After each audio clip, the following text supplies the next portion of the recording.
Hey, True Believers England team here, as well as are we going to actually be able to see here, man?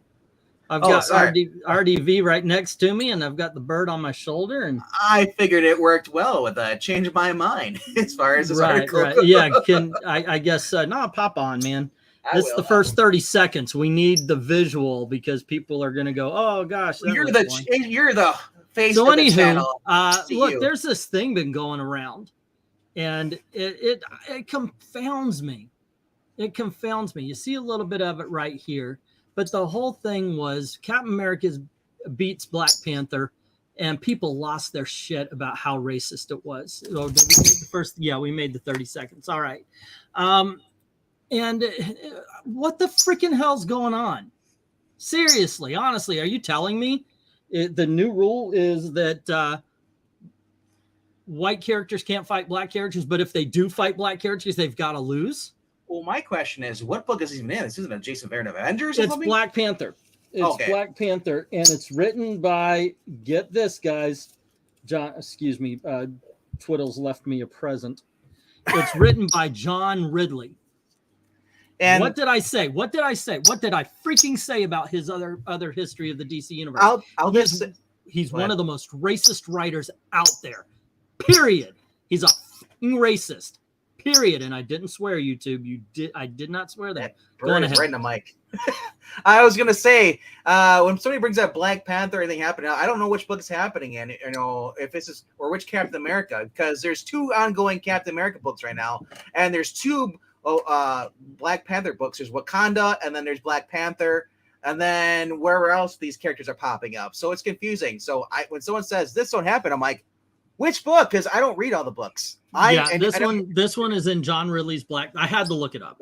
I know, right? Yeah, I was because I looked in Captain America. But this is in Black Panther. But there's more to the story. See, I agree with Dalton. Should depend on the individual skills. But let me get this proper here because I want to talk about this in some detail. Okay, there you go. That's the one I need to share. Say again. I get to my volume now. That bird is like nails on a chalkboard when he squeaks. I don't know how close he is to the mic. No, he's far away from the mic. Yeah, it's loud. Yeah, it's gonna happen. I'm not going. Look, Twiddles is here, guys. As I said, when I stopped turning my volume down, so I don't have to listen. So it's so freaking loud in my ears. Oh. Okay, so first of all, people got triggered off of this page. Of course. Now I don't know if you can see it, but it's Captain America steps out to T'Challa, Steven. I told you the Avengers would handle things, so you can either go back to Wakanda or you can stick around and get your butt kicked. It's up to you. And this person here is saying, per our treaty, we need reinforcements now, sending you your location. I'm assuming that's from the Wakanda end. Steven, I'm trying to stop Jai and his warriors. And Captain America says, you are the reason Jai and his warriors exist. And Black Panther says, their course of action was never my intention. And he says, your intention doesn't matter. You screwed up and nobody trusts you to fix things. So one more time, are you surrendering or are you taking the butt whipping? And Black Panther says, it's been building to this between us, Steven. He says, I will not go quietly. And he says, okay. And that's when the battle begins. All right. Now, as you can see right here, a lot of people are saying that Steven Rogers is racist for saying, go back to your own country. Guess what, guys? He's not even a citizen, like a normal citizen of Wakanda. He's actually a head of state coming into America and starting shit. Starting a war. That is an act of war. I'm sorry, guys. Oh, no, it's that fucking right. No, this is not racist. This is political. This is political. If you're looking at it like this, you got to look at the fact that this is an invasion. And, well, the other thing is that if they're saying it's racist, then get on John Ridley, who wrote it. Yeah. Oh, yeah. Why are you going after Captain America? Of course, they're going after Captain America and not John Ridley for being. Yeah. By the way, John Ridley, well, he wants to paint Captain America in a bad light. America sucks. America is racist. America is everything bad with the world. Why not? Therefore, you got to prop up Sam Wilson. with him being in the movie now. Yeah, Sam Wilson, whom the racists stole his identity so they could give the white man's identity to him. You guys know how I freaking feel about the Falcon thing. So that's how it all starts, and people were losing their crap. So by all means, what do you guys think? Well, I personally, say again. I want to agree with Dalton. Can we just stop having heroes versus heroes all the time? Oh gosh, are there any villains left actually being villains? I miss villains. You know what? Yeah, I'm gonna do a top 10. You know, I got to write this down. I've been starting to write down my ideas so I can remember them before Perch gets to them. Remember to remember. Yeah. Oh, most definitely, because I forget them. Top 10 missed villains. But yeah, I'm just sick of this. I mean, whenever I dip over to Avengers, whether it's JC Aaron or whatever other crappy writer, it's the heroes fighting against the heroes because they disagree with something. I'm done with Civil War. It was how many years ago? I know it's been going on for 20 years already. It just it's serious. I didn't like it back then. I don't like it now. I don't care how many times. I hated the Civil War was so popular, and I could not stand it because of how bad mainly Captain America was written. Look, Tony Stark agreed and spoke out for a law that was passed by Congress. And Captain America, a guy who matches all of America's ideals, not necessarily made to agree with the government. He doesn't have to. Government is not America. The people are America. The Constitution is America. The Constitution's even more important than any one of us. You gotta, that is absolutely the truth. So what does Captain America say? Hey, there is this law that has been passed by Congress, so I'm going to go out and change it by punching Iron Man. It's a bullshit story. It's not as everybody's talking, oh, well, Civil War II was so much worse. It's the same. It's the freaking same because you've got characters written out of character. Captain Marvel's like, oh my gosh, I've got to kill Tony Stark because this guy could tell the future. There's already precogs in the Marvel universe, you dumb writer. I'm not cussing. I'm not actually cussing, but seriously, are you effing stupid? That you didn't know that there's precogs in the Marvel universe already. Oh, we filmed an Inhuman. It was a precog. Goody. Send him to Madam Web. Maybe she'll teach him. Send him to Destiny. Maranya and I, we always say this. Captain America and Tony Stark were written so way out of character. Tony is the one that would be against the government because he's a reckless playboy. Where Captain America is, I'm for America. I'm named after freaking America. Yeah. Oy vey. So anywho, this thing does continue, by the way. First of all, I have no problem with Captain America telling a head of state, you cuss my country, now you either leave or I'm going to make you leave. I have no problem with that. Oh, but everybody's, oh, he's a black man. No, he is the head of state. He is the freaking king of Wakanda.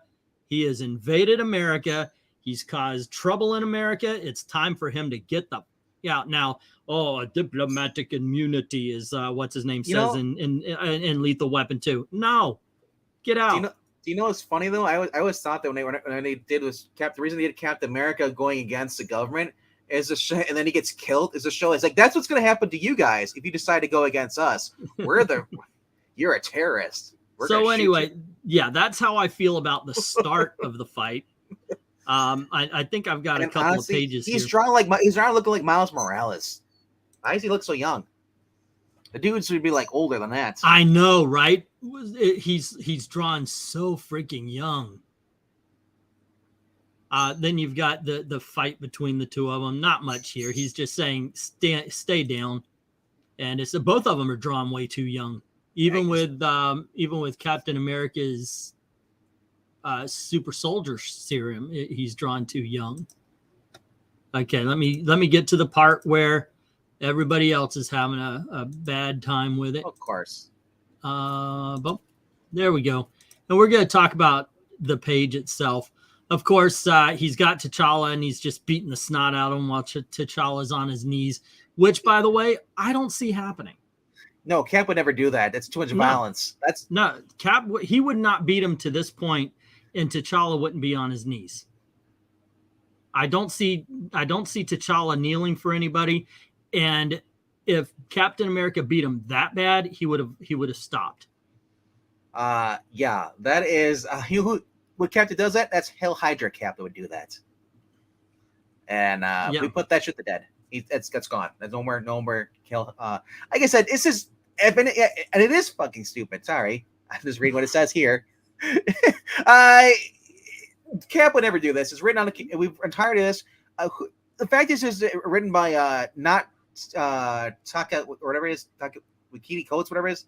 Can't pronounce Ta-Nehisi Coates. Ta-Nehisi Coates, whatever. This is John Ridley, the new Ta-Nehisi Coates.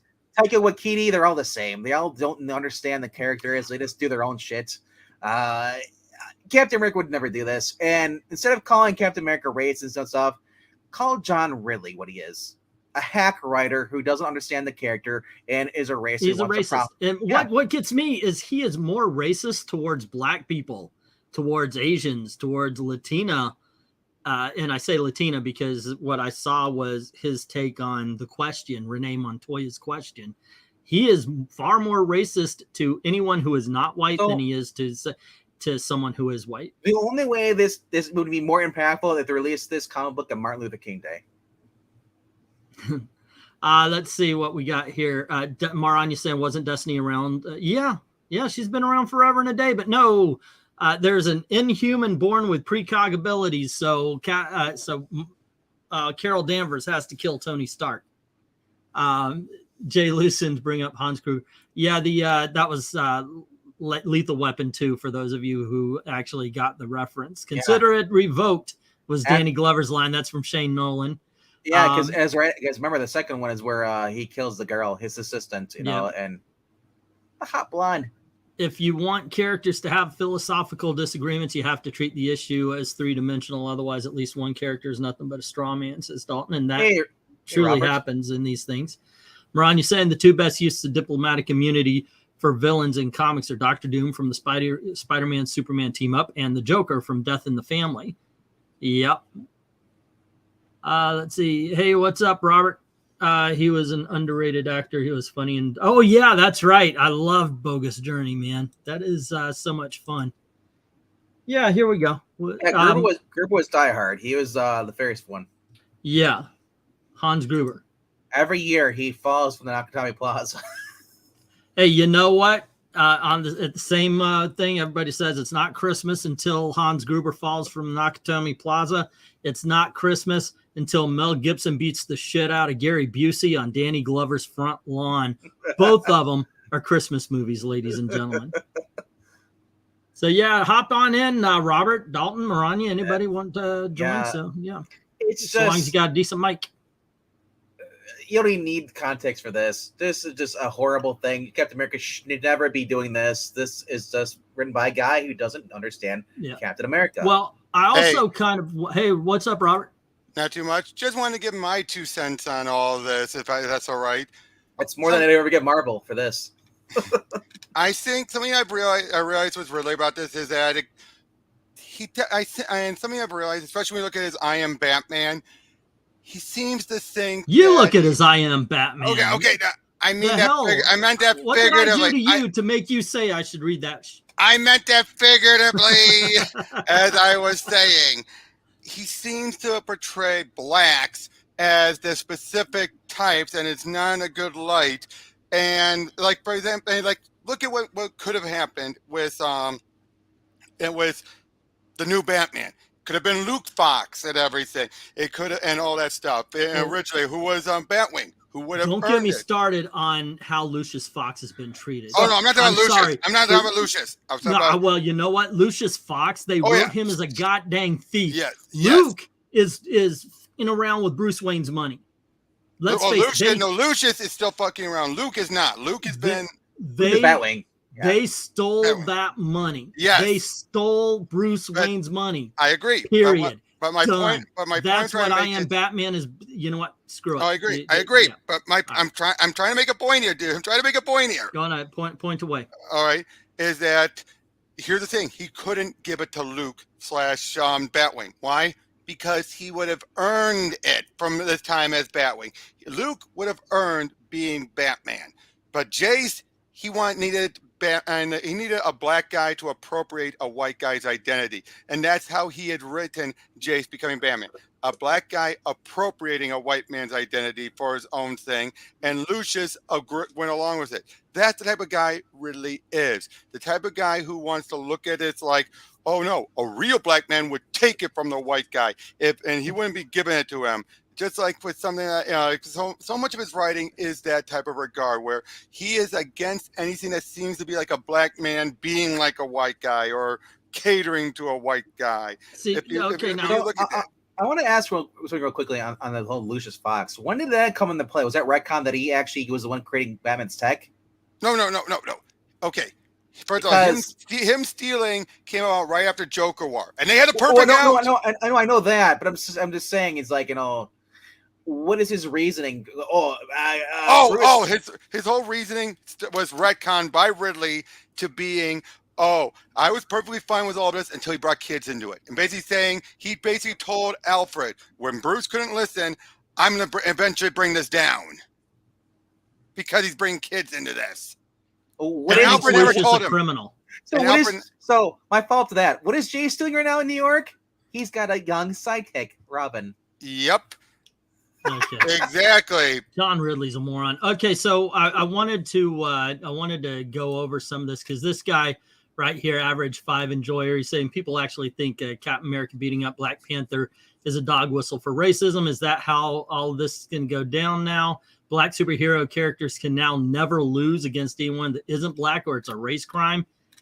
And I get his point too, but I think it's just how much and how. If you have that, in addition to go back to Wakanda and everything, which is basically coming up like go back to Africa, it's the way the fact that really wrote himself into this scenario in the first place without realizing the implications, even what you think he would have. Oh, sorry, a minute here, real for a second. So, sorry about she found out her mother has stage 1 cancer. Ooh, shit. Yeah, that's harsh, man. When that happened with my father, it kind of stops life for a little bit. Yeah, boy.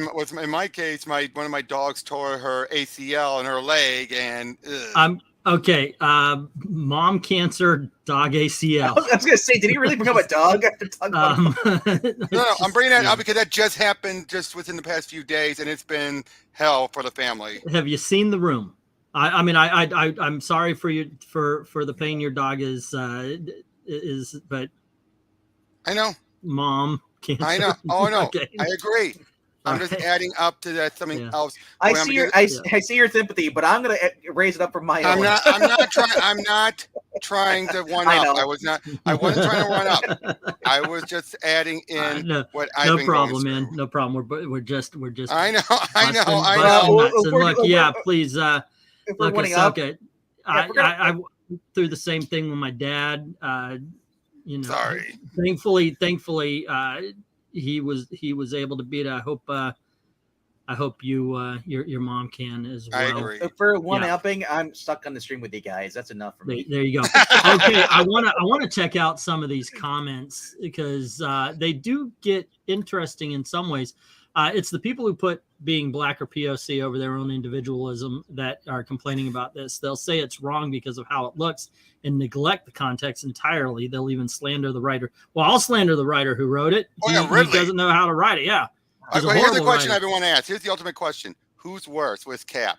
Ridley was just this few little bit he did here, or Coates? Oh, Coates completely took a long time. Maybe Ta-Nehisi Coates is worse. Because of the length? Of the length, but this guy seems to be far more efficient. He seems to be doing. I'm gonna drop it there. I'll argue this till the damn dead. Coates' first 6 issues was fine then we get the Lady of Liberties. Yeah, that was a bunch of bull crap. Yeah. Holy crap! Okay, for those of you who didn't read it, or Daughters of Liberty, sorry, whatever it's called. Ta-Nehisi Coates wrote that the forefathers were only able to do what they were doing because their wives were a secret operative team of spy agents called the Daughters of Liberty, who actually protected them because they were the true This sounds like founders and conspiracy. creators of Why am I America. not? Why would I believe that Coates truly believes this is actual history? Why did I can actually believe that Coates thinks that's actual history? He might just. I don't know. It is horrible. And It's from Black Panther. Ahsoka. Yeah. Also was Ridley. I mean, look at Ridley when he did his Black Panther was decent until he did the Colonialists. Now, I want to say this: the reason that Coates did it because Not he Coates, doesn't want to write, and he wanted to for the Daughters of Liberty thing because he wanted to bring back Peggy Carter because he didn't want to write an old book. He thought, you know what? I'm just gonna bring Agent Carter in, and I'm gonna write a story with her and have a weird love triangle between her niece and Steve. I think that the reason why Ta-Nehisi Coates' run on Captain America for the first 6 issues seemed good is because, as bad as it was, Mark Waid was so much worse on Captain America. Especially when you compare that to his first Captain America run. Waid's first Captain America run is a classic. Mm-hmm. Oh, we're also wasn't this a follow-up to Spencer's Hail Hydra? Yes. Yeah. It went Spencer, then Mark Waid. Mark Waid was mad at America. Mark Waid was mad at America. He was mad at Trump. So he just went in and he did, Trump's bad, man. Here, let me get in everything. It was so. Well, at least he's gotten better back at DC, I think. I think because DC, as that's shown World's before, Finest is amazing. I know. As I keep on saying about DC, look at how when you have some of these guys who've been off the rails at Marvel, once they go to DC, they have a leash on them for the most part. Some exceptions, but most of them have an editorial leash on them. Hold on, I got to address something. Look, guys, I have 2 rules really in on my channel. Okay, and the number 1 rule, number 1 freaking rule: no slurs. Absolutely no slurs. Dalton, you're a good friend, but if you say something as horrible as this one more time, just one more time. Dalton, we all know that he loves Secret Empire with Bart. That was okay. But like I said, though, it was worse. Am I wrong? How are you going to throw up a freaking working goddamn cosmic cube? How the does it? No, I'm sorry. You know, the Barf is the freaking worst character ever. Agreed. So if he's looking at a magazine picture of a freaking cosmic cube and they go, well, we need one of these. Look at this. Then he would barf up a freaking magazine. But no, yuck. Here's a working cosmic cube. I apologize. This is so, just honestly, that past editorial. His full name is Barf. You have a character out there that can literally be barfing up Infinity Gauntlets. Exactly. It's the dumbest freaking thing ever freaking put to comic book. And I've read a bunch of bad comics. But on this channel, you will find a review of Captain America number 25. It's the freaking Falcon cap. It is the worst. Worst. Ronnie's got a point. Coates made Daughters of Liberty because it makes basically like white straight men look bad. Well, it does. It makes old white men look evil. God, that's why you have a woman there to control what they do and take the blame. Cosmic cube. He threw, and he's still there. It's not like they just shot him in the head and now he's dead and never again. He's there. What the freaking hell do you need to make this world amazing? Here it is. So I gotta say, the only thing that could salvage Spencer's career was his Spider-Man run, which it did. God, it's just so weird. I mean, go from Mark Waid creating that shit to doing World's Finest right now and just loving it. Like I said, I'm positive DC keeps an editorial leash, whereas Marvel encourages this type of writing and storytelling. DC at least is like, what stays to our character? Marvel, do whatever. How about do this? Push this agenda. It's like a freaking 12-year-old's writing a comic book. Hey, do you know it'd be fun if we have somebody who will like throw up and then they make whatever they want? Yeah. 5 years ago, people were praising DC and they're saying like, no, if only Marvel could follow example. Dear Lord, could we bring back the first few months of Rebirth? I think let's wait and see how this whole new Dawn goes. Because so far it's off to a good start with the Superman putting his secret origin back. Yeah, that's right. They got his. So let's wait and see. I say let's wait and see. This scene looks like it's going to be a new Rebirth, which I think it will. Ahsoka, that's his power. If he sees it, he can throw it up. Yeah, he did it. He did that with a lunch bag and lunch. He did it with a freaking cosmic cube. I mean, So that worked. It isn't like I said. He's looking at a magazine. He should have thrown up a magazine. They should have Barf in the M3. See a picture of MODOK, and then throw up MODOK. Oh, I'm pretty sure I think then they restricted to it has to be something that can come out of his mouth, not like he can't throw up a bike, for example. He could throw up a lunch pail. Excuse me, how big is your mouth that you can swallow a fucking lunch pail? I want the what if now. Why isn't there a secret Empire? What if where he throws up the cosmic cube and then chokes on it? No, we gotta wait. Hey, we gotta wait. Eventually, they seem to always take their time with these what ifs after the events. But remember, they always seem to have it be, oh, aren't you glad that things went the original way? Except for Civil War. Civil War actually gave us a good and better result that we wanted to see continue. I will address this. Maranya saying Barf was bad enough. The writers of the Loki miniseries had a drawer of Infinity Stones. Okay, this is the explanation. Let me explain it. It's my freaking okay. Yep. Sorry, I'm sorry. Okay, so here's my call on this one. The Infinity War or Infinity Gems don't work outside of their own universe. Yes. The time stamp guys, they would go to different timelines and they bring it in when as soon as it gets into their offices, those stones don't work. They're paperweights. So, yeah, if they can acquire them while they're out, and if you assume that there's an infinite amount of timelines, they could acquire a drawer full of Infinity Stones. In fact, I mean, it goes right back to JLA Avengers when Darkseid had the Infinity Gauntlet, but then Desaad said it works, but only to the universe it comes from. It's useless in the DC universe. These things are always been precise to their specific universes. Well, that was for me out there because remember the whole point was they kept one single branch. They got rid of the variants. So why would there be multiple of those unless they just kept them? So getting back to the original subject, and this is and we talked a little bit about a few writers. To answer Dalton's question, it was Ta-Nehisi Coates that made Red Skull into Jordan Peterson. But I have said this in many let me write this down because this is a good this is another good live stream or video. Remember to eat. Yeah, I have to because I see I see way too many times. Oh, that's a great idea. Engelstein has a journal he pulls out. He just like a notepad like Columbo. Write this down. But Captain America has not been around since he got shot in his head in the head after Civil War. Captain America has not been here. He wasn't shot in the head. Well, he wasn't shot in the head. He was shot in the chest, not the head. Okay, in the chest. Point being, we were shot in the head. After Civil War, when he died, Captain America literally died because after that, we've had writer after writer who did not understand the character, who does not understand the American ideals. Even when Brubaker brought him back?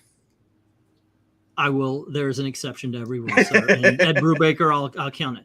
But point being is that we've gotten writer after writer who do not understand what America is about.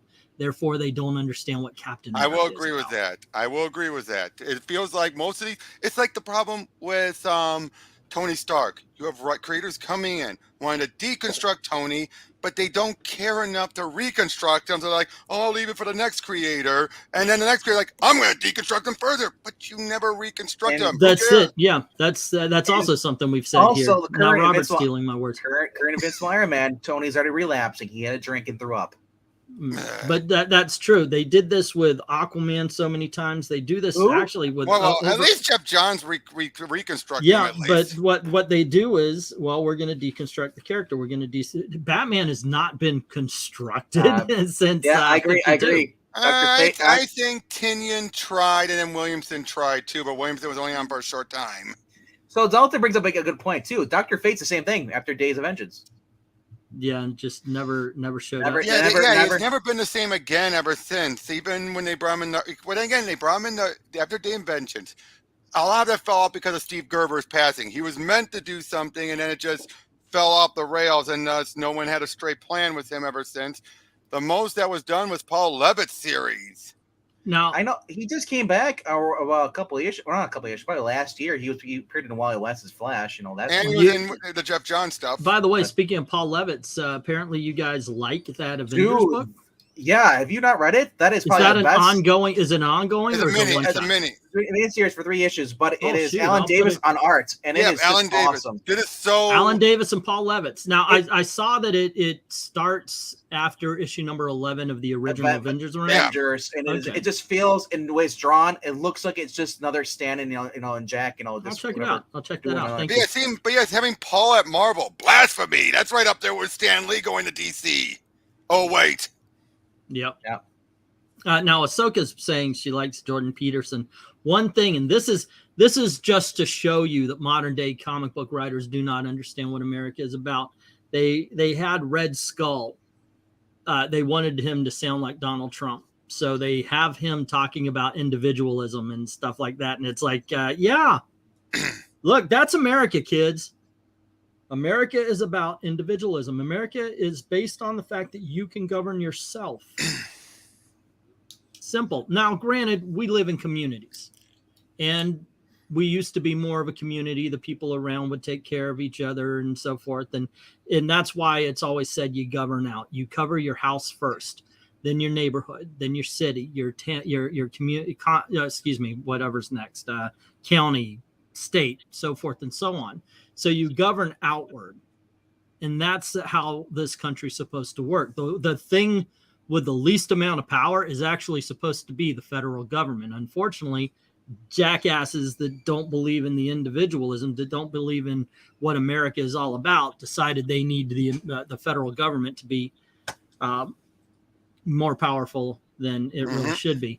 And that's on both sides of the fence. I'm a conservative, and I recognize when Republicans step over the line. This is why I'm one of those who's willing to call out both sides, because I feel like more people need to do that. I'm so tired of this. My side, when we defend my side and ignore the badness and others. Unfortunately, it's falling a little bit, because what ends up happening, and I've seen this so many times, where we say, don't do this, don't do this, don't do this.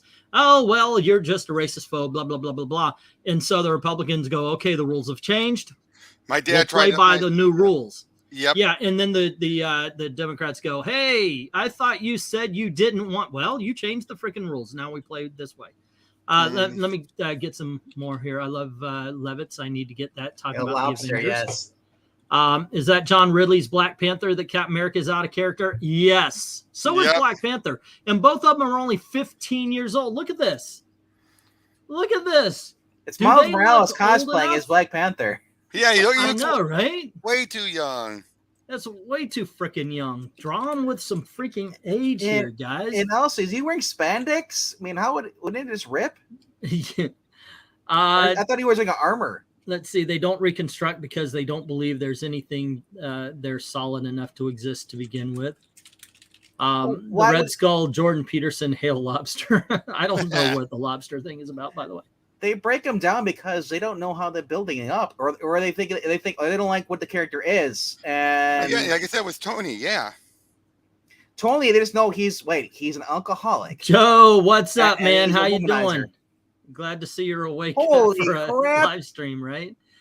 Live Joe, from Tokyo. Are you still on the other side of the ocean there? Joe's saying, so you're saying comics need to return to the stance of America. Yeah, yes. Yeah.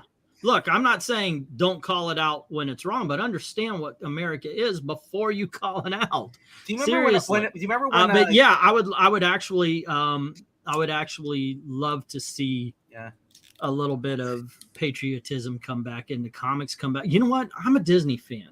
Well, I was a Disney Parks fan. I would go all the time. And one thing I loved as a kid is they loved America. And maybe to a fault also, but they used to have July 4th parades. They, every little attraction, especially in Liberty Square, where it should be, had something that just kind of made you feel good and patriotic and all that. One of the greatest, if not the greatest show out at Walt Disney World is the American Adventure at Epcot, which kind of goes through the history. Now, they do point out the bad parts too. America's not a perfect country, but we're the closest to it. Flat freaking out of it. And that's mainly because, of course, you could start poor and end rich. I heard that the new attraction coming to those animatronic, presidents is next to Joe Biden. He's going to have his Corvette. Okay. But no, I liked it back when actually comics were, pro-American. And that was one thing I gotta say I noticed going over my Superman Grounded a while ago was Robertson, Chris Robertson. I don't know where he stands politically, but he's very much a believer of Superman, with the truth, justice, and the American way. He is such a big fan of that. Again, I don't know where he stands politically, but he is a diehard Superman, defends all the American beliefs and everything. Sure. I mean, yeah, and there's nothing to say like he can't be for everybody, but I mean, he's an American. I'm sorry. Well, the thing is, immigrant. And the American way is about freedom. It's about individuality, and that's something to fight for. And you could say, well, you're going to push the whole point is to treat people equally. And I'm sorry, no, I would not be able to go to, say, a Muslim country and treat a woman like the Muslims treat. And you remember when he'd go. I wouldn't be able to do that. So yeah, I could see Superman going over to another country and not wanting to treat a woman the way that country treats them. Oh yeah, do you know what's crazy?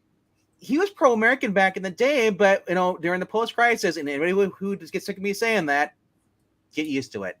They got mad at him because he went and saved a North Korean sub from drowning and put it back on the shore. So and then one journal's like, why didn't you put it out? That was in the CW though. The CW, a great freaking show. It's he's still done it though. He's still done that in other comic books where he saved other people. They put up Flash too. They put up fires in other parts of the country. Exactly. People keep forgetting. I think, unfortunately, though, then when you have someone call him out and say, and he says, "I'm American. Yes, I was born in America, but I represent the whole world." Why is that? I'm seeing so many people. I've seen some people lash out that because I remember when that trailer came out for the second season of Superman and Lois. Yeah. And there were the usual anti-SJW suspects were taking that, saying that was an anti-American slant. When I'm like, you guys forget what Superman's always been about? Considering we are part of the anti-SJW crowd.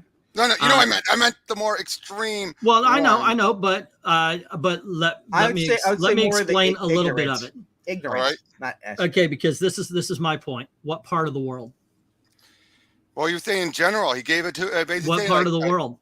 I gave my, and he said, if I remember. Well, that's the problem with that statement here. Are you going to be fighting for throwing gays off of buildings because you just so happen to? I don't think that's what the statement meant. He meant he would help the whole world. But but had they written, "I was born in America, but I will protect anyone in the world," that would be different. But if he says, "I was born in America, but I represent the world," no, you don't.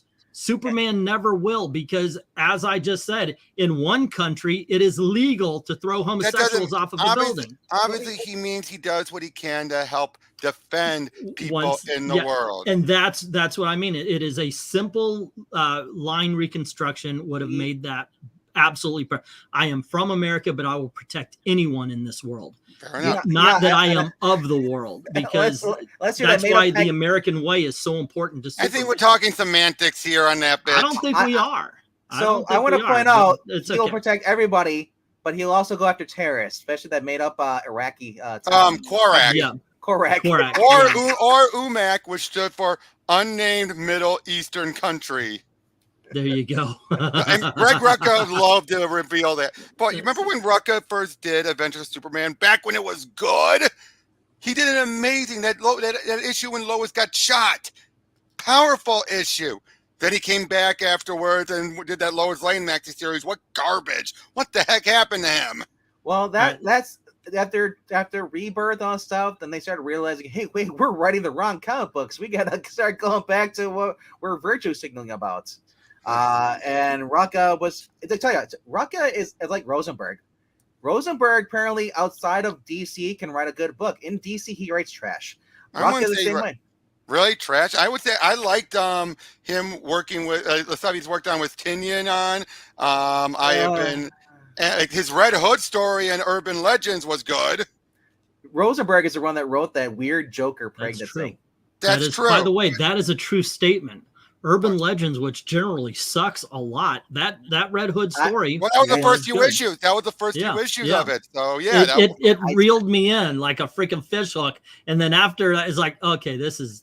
I didn't like Rosenberg whenever he wrote the standalones for the DC versus Vampire stuff. Didn't care for it. Let me get some. He did the whole book. He did the whole book. Let me get some comments here, guys. Did the book with him. No, he was already gone. Comments here, guys. No. Screw the comments. We're here. Tinian plotted DC versus Vampires. He was already out the door by the time they were getting going. Rosenberg started writing and wrote the whole thing. And that's why it sucked. I'm sorry. Sokka is saying, I don't think we should care his political side since he's having Superman stand for the American way, since we haven't had that in 5 or 6 years.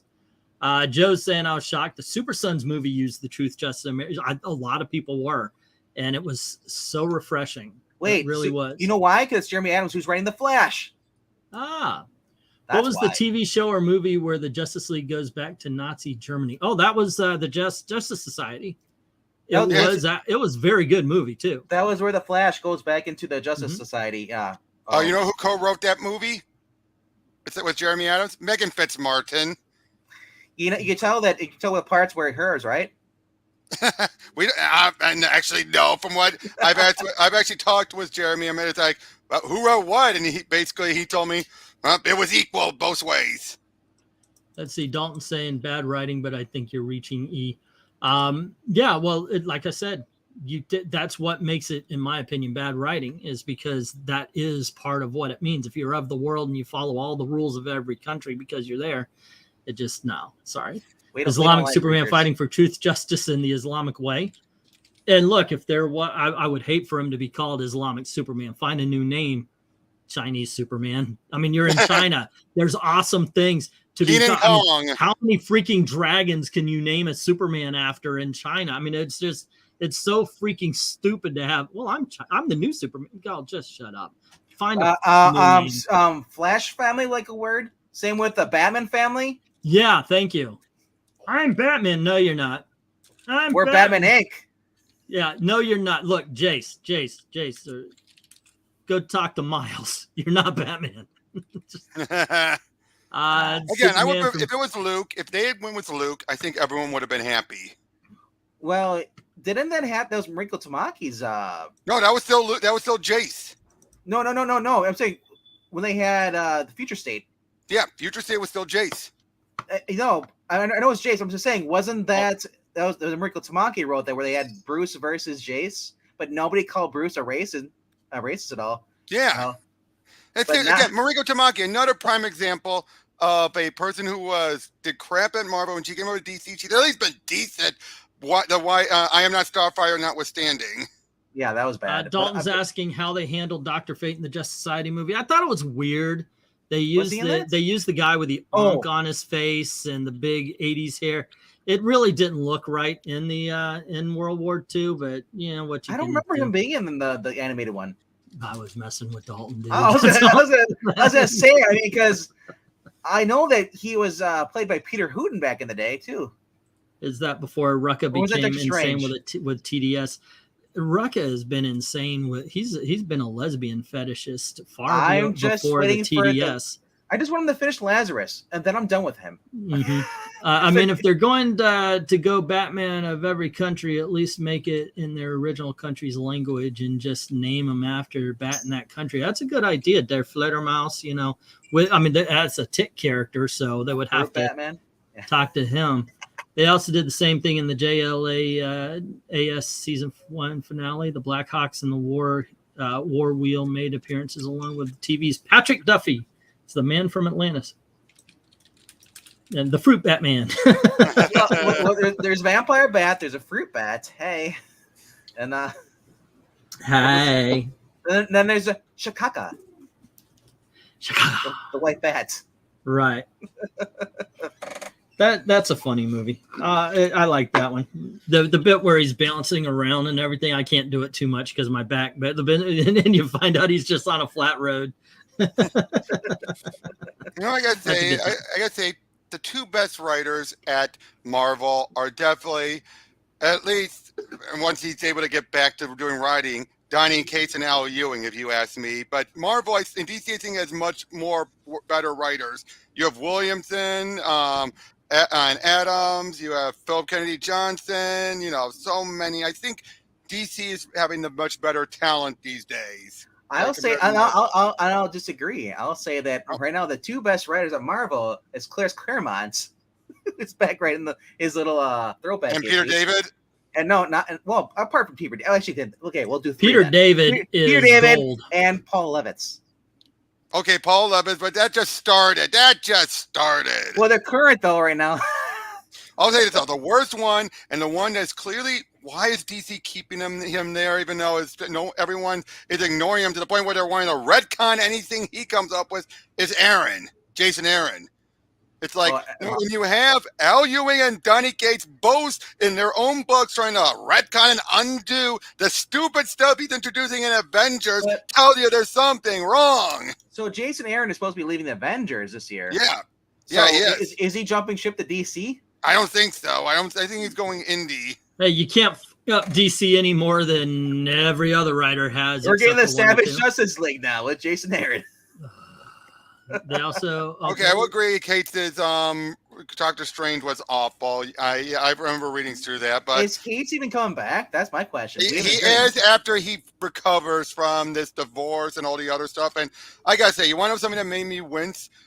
Looking through the Ven Omnibus, I got the intro praises his wife, just like he does in so many other things, and I'm just like. Wait, so where did you hear about the divorce? I mean, I heard that she was going through something personal. Is that assumption? Oh no, it's been made very clear it was a divorce. He's come clean about it on his own Twitter. Wow. To the point where someone actually went back a couple years ago to his video saying, I called her bluff and we got married.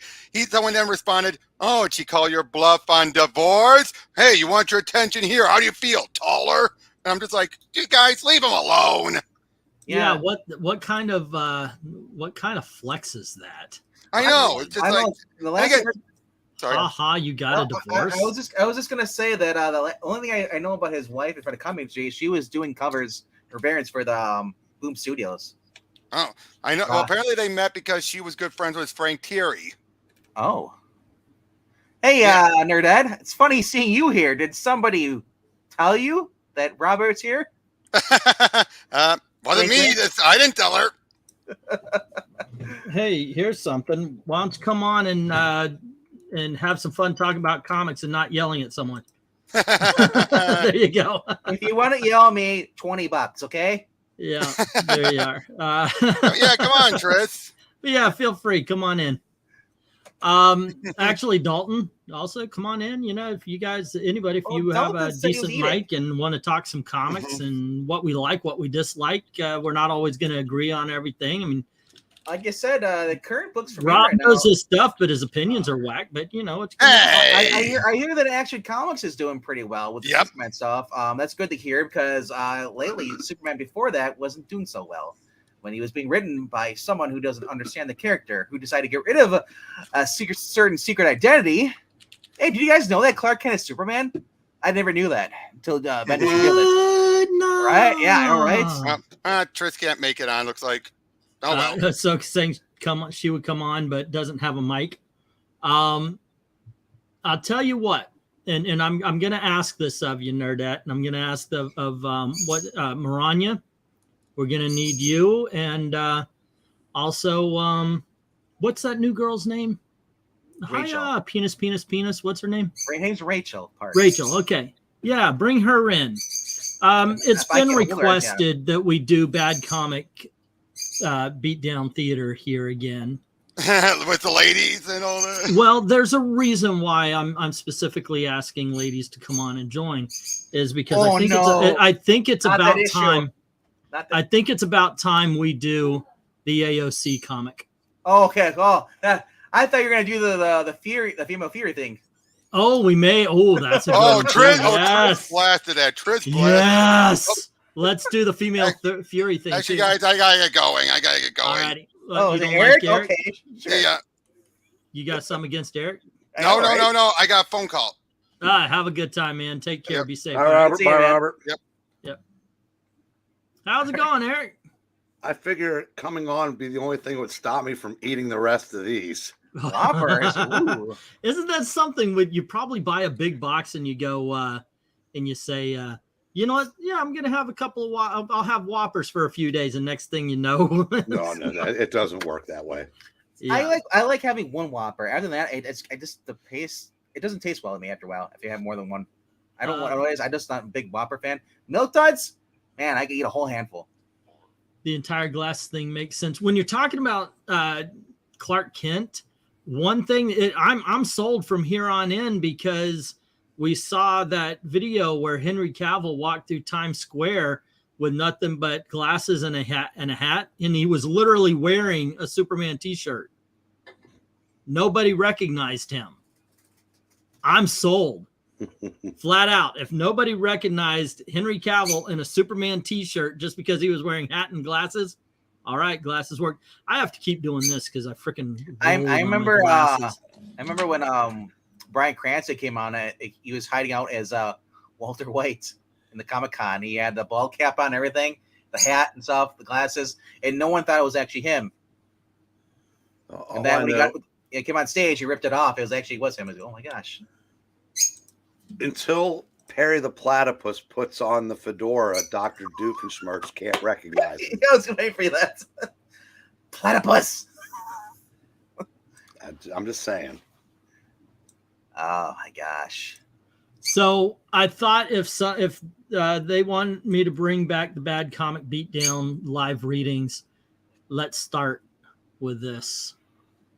Let's go real deep. At the very least, I'm thinking the first story, and we'll work our way through this slowly because I don't know if you can handle way too much. Did you just say let's go real deep with AOC in the cover?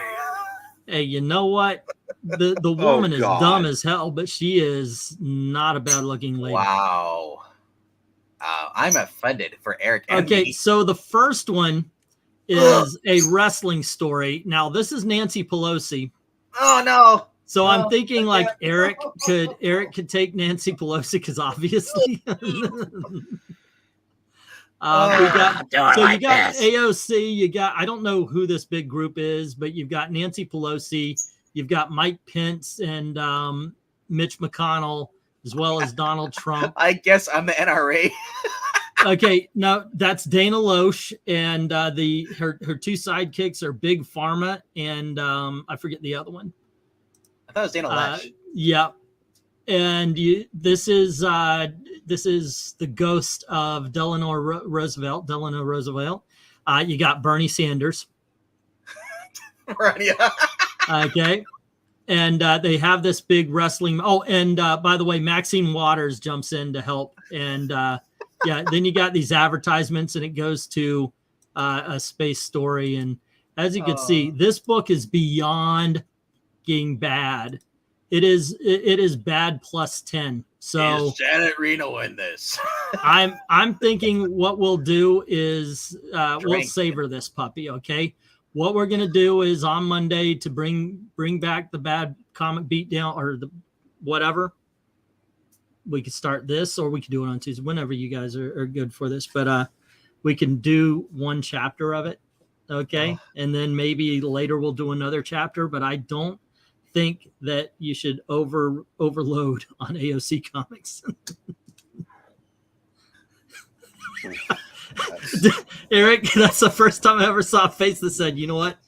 Fuck you, Englentine. I'm out." Ahsoka, I agree. Bernie Sanders should be a wrestler. Not a wrestler. You should know. Not a wrestler. You should be a referee. Yeah, but he's flat out a wrestler in that one. I mean, Joker's even better than this artist. They gave me $1 billion to one shot. But yeah, actually, I do like the idea of doing the Furies as well, like a mini series, like we did Rawhide, where we'll just do the whole thing there. He's got his speech impediment. He's actually meant furries. But the problem is, I'm pretty sure Ron Zimmerman knew he was writing a farce. Mm-hmm. I think the people that wrote this honestly thought they were fighting the good fight. That could very well be, and I think that kind of sincerity is why that bad comic is so freaking good, because it's like the whole William Shatner fighting the Gorn. He knew it looked dumb, so he went all in. Can I ask a question? A serious question? How drunk were you when you bought that comic book? Actually, I bought that comic book when it first came out, when my channel was making $1,000, so $2 wasn't gonna really hurt me at the time. Yeah. So yeah, did you ever sell it? No, that's digital. Oh, okay, that's on Comixology. So that's forever. You can't burn it. Yeah, that's on Comixology. Comixology finally put back the panel reading. Panel. Thank you to Richard Meyer for pointing that out to me. So, yeah. And Maranya's saying she wants Granny Goodness or Dark Side when we read the Female Furies. Excuse me. Sorry, but if we're reading the Female Furies, we have to keep the women in the women's place. Wow. Okay, so you get the Furies or you get Granny Goodness. Wait, so does that mean you're going to be reading it as Granny Goodness because she sounds like a man? Yeah, you gotta go. No, that Maranya can do whatever she likes on it. Yeah, but I just think that's kind of funny because that's the whole thing about the Female Furies. I'll have to find it. I'll have to make sure we could get a hold of it somewhere. Maybe DC has it. Let me check that out. You never threaten Maranya or tell Maranya what you cannot do. No. She'll never say go. I've got the first issue behind my couch where it fell about 1.5 years ago. I'll find it when I move, I guess. I had the same issue too. It's just that mine is still at the LCS. I forgot to take it home. Oh, they do have it. Look at this. Let me see. Actually, AOC did something crazy lately, and actually was like, wait, what? No. Was it last week? She was like being almost sounding conservative a little bit. Keep AOC's name out of your effing mouth. Seriously, what did she did something crazy? What? I can't remember what exactly it was, but people were shocked. Weren't they trying to ban gas stoves or something? And she said it causes brain damage, but people pointed out that she has a gas stove. No, it wasn't that. It was before that. She was like she was attacking somebody else, another fellow Democrat, calling him out. Huh? I don't know. Well, crazy. Anyway, this is the first issue of the Female Furies, and for those of you who Jugs. For those of you who do not know about this book, this is one of the worst comics ever made. It absolutely makes the Female Furies victims. The men on Apocalypse are oppressing them. You get, and it's just like that. The women are, they're not. This is a bad book. Is that really a lie that the men are pressing him on there? Because Darkseid's the ruler. Anything he says goes. Yeah, I guess. But here's what really gets it. In order to be a member of the Furies, you had to win a bake-off. Darkseid is the bikini contest. And then evening gowns, a bikini contest, in order to be a female Fury. There's a lot more to hate about this book, and but then the winner has to sleep with Darkseid. That actually was part of it. I guarantee it probably was. No, it was. I didn't read it, but I figured it out. One of the worst comics ever made. Seems a common critique for 21st century comics. They just keep one-upping each other. What are you gonna do? Is Big Barda even a member of the? Not anymore. She was, and then damn near immediately in her own first appearance, she's like, "Yep, see you later, guys. I was the leader, but I'm taking off." She was right when she met Mr. Miracle, right? Wait a second. Now, Big Barda was first appeared in number 4, right? Right. It was issue number 2 is Granny Goodness. Number 4 is Big Barda, but the Furies don't show up until issue number 6, if I remember correctly. And it might have been then. It might not have been then that she left. She just left Apocalypse. Right. And then Scott said they'll be coming for you. I guess they get there in issue 6. So but number 6 is also the first appearance of Stan Lee. Funky Flashman. There you go.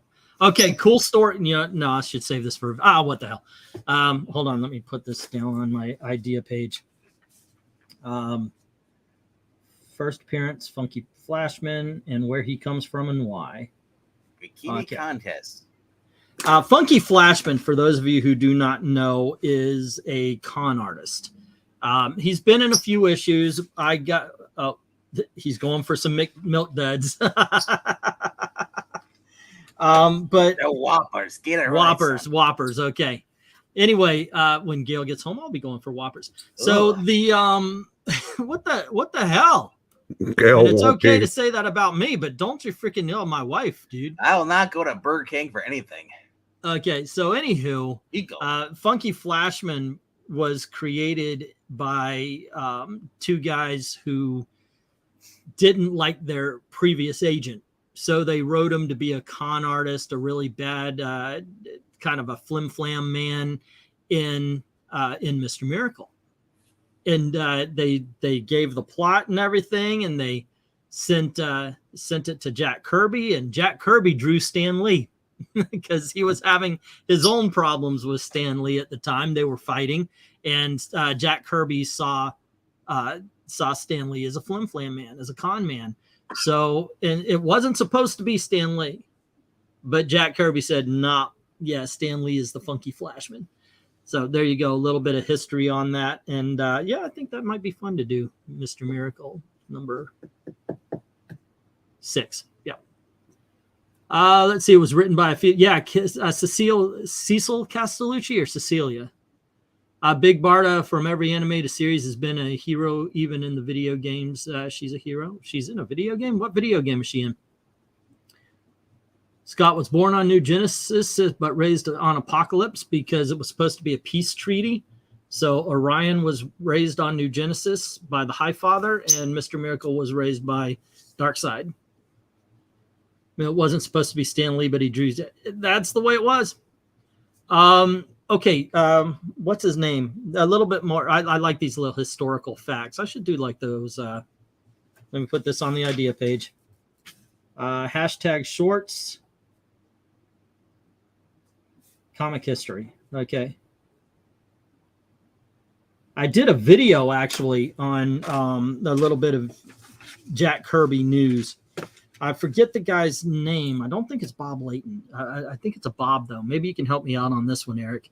But Jack wasn't the original King of Comics.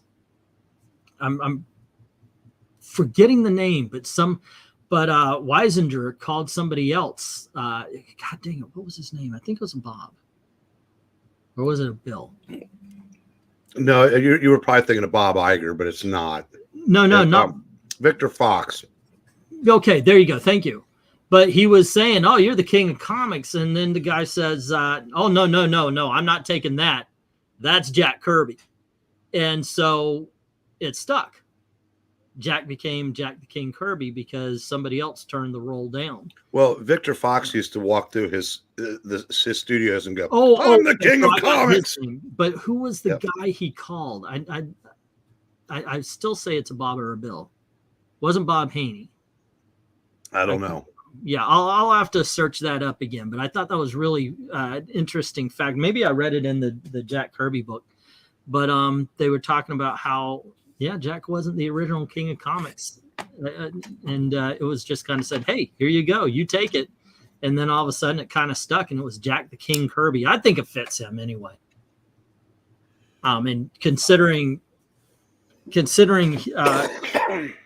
he was there at the beginning and the influence he's had. Yeah. And a lot of stuff. If you read it too fast, it becomes Jack and Kirby. Yeah, Jack and Kirby. Yeah. I think both of their nicknames fit. Stan the Man, Jack King Kirby. It's Kirby. If Kirby hadn't done all that he did, there may not have been as much of an industry for Stan to become the man of. Yeah. You know, I don't know. I say it's kind of, you know, because Kirby just did so much everywhere. The one thing that I get out of every book I read about Jack Kirby is I get mad. I get mad at him sometimes, and I obviously we've got hindsight, but he never valued himself properly, and Marvel took so much advantage of that. He was born, and he was raised, I should say, of the Great Depression, and he saw his family on the brink of starving. That's why he became an artist. He sold his art and helped out his family. And when he got married, he was always afraid of that happening. So he would take whatever crap pay they offered. He never really, well, what do you call it when you go in? Bargained. He never bargained for a higher salary.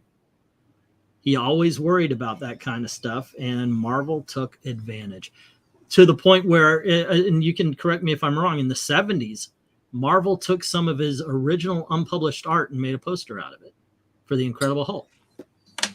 I don't know about that. But you know, the only problem I have with the whole Kirby thing is his acolytes act like everyone else was treated like kings. Yeah. And they just did it to him. Martin Goodman screwed his own nephew over routinely.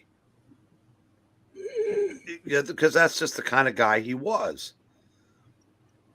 And you know, it's and you say what you want, it's not Stan Lee's fault that Jack Kirby was not a good businessman.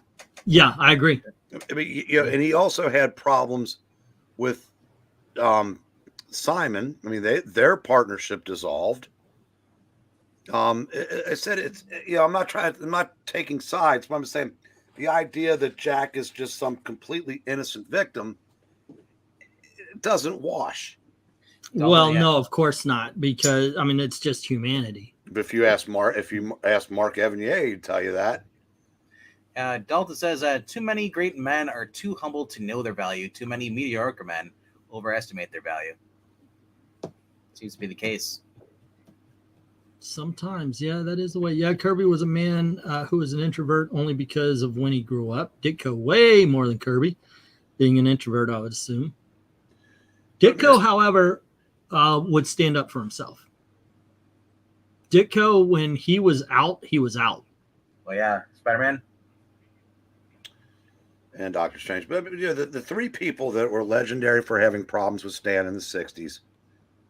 Again, Jack Kirby, he had problems in business in general.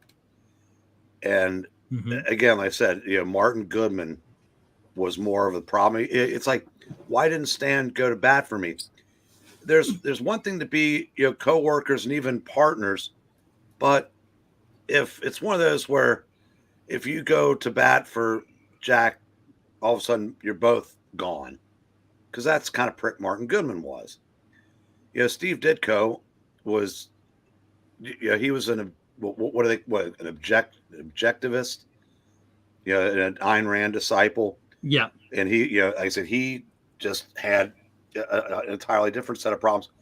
And Wally Wood, who was very much an alcoholic. I mean, all the way through.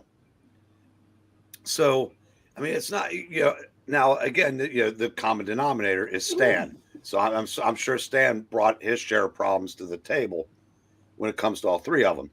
But I don't think it was three innocent guys and this mustache twirling, you know, villain. Unless you count Martin Goodman.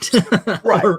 or Weisenberg. But Martin Goodman did do one smart thing when National offered to pay $25,000 for the rights to Cap, Namor, and the Torch. And he said, I'm already rich. Yeah, that's true. Let's see what we got. Oh, Alpha Eagle, how you doing, man? He's saying just started watching. I don't know if you brought this up, but Black Panther beat up Cap in the Black Panther animated series. Well, that was based on Oh goodness, he's doing Vampirella right now. Black guy didn't want to be the Chris Black Priest. Rider. Yeah. Christopher Priest. That was based on Christopher Priest's run, and yeah, he was trying to build up Black Panther, obviously. So the whole point is that they sent their best, Captain America, and Captain America was sent running, or at least he was beaten. He didn't run away. But yeah, that's where that came from. So yeah, they fight. One wins one time, one wins the other time. I think a lot of people, and what I have a problem with, is that this right here is out of character for Captain America. Well, If he's beaten T'Challa down this much, I don't think Captain America would keep beating him. that's saying, yeah, I agree with you. This was not a beat. This was basically like, I'm the villain. I'm just going to keep beating you, Mark, until you stop. Think, Mark. Think. Invincible. I think Omni-Man. That's basically what Cap's doing right here. And he just makes like Black Panther like an innocent person. It's like it's going back to the like I said, they turned Black Panther into Martin Luther King, and where he's Captain America is the white, racist guy at the shop beating up the blacks. Yeah, by the way, I do think that who was it? Somebody mentioned, aren't they still screwing over these days? Holy crap. How many times are we going to hear of a company that didn't pay their artists and writers? That two things right there. One, why would you continue to work for them while they still owe you money? And two, what the hell, Marvel? YouTube's doing the same thing, by the way. They forget that those of us making videos, we're the ones that are getting you to come on to YouTube. And so they're making it harder and harder for us to make money on this, which is one of the drives. I mean, yeah, if you can come on here and you can do it out of passion. I love doing this, but there are people who really dedicate a lot of time to create videos. And look, I'm just doing a simple top. I was going to do a top 20 list here of TV shows, just gathering pictures, gathering media and such. That takes 4 or 5 hours to gather enough so it goes by to keep attention. Yeah, it takes and 4 hours YouTube has just now changed their terms of service to say that if they find anything they think is troubling, even in past videos before you even knew it was a thing, because they changed it without telling anybody. It's in this thing. If you're making videos and something goes across your banner there and it says, we've changed our terms of service so you can make money off of shorts, agree or disagree, read that shit first, because it's telling you that they could demonetize a video before you even knew the rules, before they even made the rules, and they're just making it more and more difficult. It's the same thing with Marvel and DC. Look, after a while, if you're going to be taking money away, or the IDW and all the companies that aren't paying, after a while, you're not going to have your content creators. These companies, the people who own the companies aren't doing the writing and the drawing. YouTube isn't doing the video making. And yet they're doing the same thing. Yeah, we don't want to. They started, and this is what I really do think this is horrible. They started doing this is YouTube. They started it when they made it so you can't make money until you get 1,000 subs and 4,000 launch time hours. When I started, thankfully, I started before that. It was accumulative. So when I got when I actually built up $100, like if I only when my first video started and I got 100 views, that's a penny. Okay. So my next one got 200 views, 2 pennies, but as it went, the money accumulated. When it gets to 100, they pay you out. And now there's no incentive. And that's what YouTube's doing. Marvel, DC, IDW, they're doing the same thing with the writers and the artists. If they're not paying them, there's no freaking incentive. And ultimately, someone's going to wake up to that and walk the fuck away. Yeah. I'm sorry. That's my rant. Yeah, and now basically one time YouTube was its own thing, not owned by Google. It wasn't policed by Google. It was, you could, when it first started out, there was hardly any rules. Now it's just like over rules. They become the Führers. of what you can and cannot do, and it changes on the direction of the wind. It's Yeah. I don't know. It's dumb. Stanley built But the Silver Age of comics. yeah, Edison Tech built the 20th century. Yeah. So Yeah. good thing on Geeky Puppet Show, we finally got 5,000 views. We're not nowhere near being monetized, but it's like, okay, that's cool for the life of the channel. But we're actually at 5K views for being around for 2 years. I screwed up, by the way. Me and Venkman are in a bet. Okay. Dalton and I, we started a movie channel. It's called I Love Movies. The link is in the description. And Venkman's got Geeky Puppet Show. So I made a bet that we're going to beat their view count in by the end of February. Okay. So starting in January 1st, however many views they have versus how many views I have.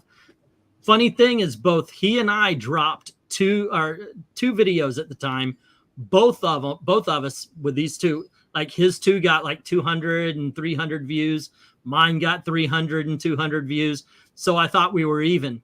And then I went over and checked. No, mine were dropped on December 31st. So they don't count. I was like, God damn it. So I sent an email to or a DM to him. We're like 800 behind right out the freaking gate. So I was like, God damn it. We're just milking those Fantastic Four readings, though. Yeah. Hey, fine for you, man. I'm curious how long those will last, because like, no, they're evergreens. The readings are the no. I meant the new ones. We keep dropping. We keep doing new issues. Mm-hmm. We just did another issue, 58 of Fantastic Four. If people don't know what that is, it's part 2 of when Doom stole the Silver Surfer's powers. Yeah, well, the comic book readings are the evergreens. But it's only certain ones. Never go out of. But it's weird. It's the Fantastic Four readings that are popular for some reason. Like, I understand Fantastic Four is great, but it'd be like, I just can't believe they're like, oh, I look at like, it went from like one day I was like, okay, we're at 35, whatever, and then like within like 2 days it's like you're at 500 now. What the hell? Yeah. We're only at 252 subs. That's awesome when you get more views than subs. I know. One's at 720. Jay is saying DC was and is very unstable. Let's see. At least Google became an investor in it. YouTube was going out of business before Google came along. They weren't doing very well. Mine were dropped on December 3rd. Please tell me he's talking about videos. Oh, no. Those dropped back when, going through puberty.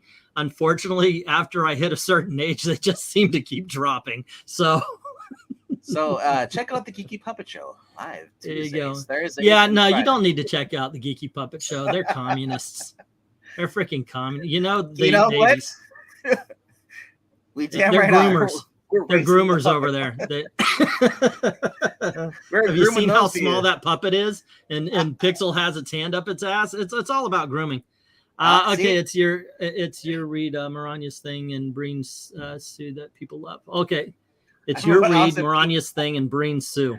Austin P, just for you, I know you love it. We're gonna have some more rawhide viruses going on. Rawhide.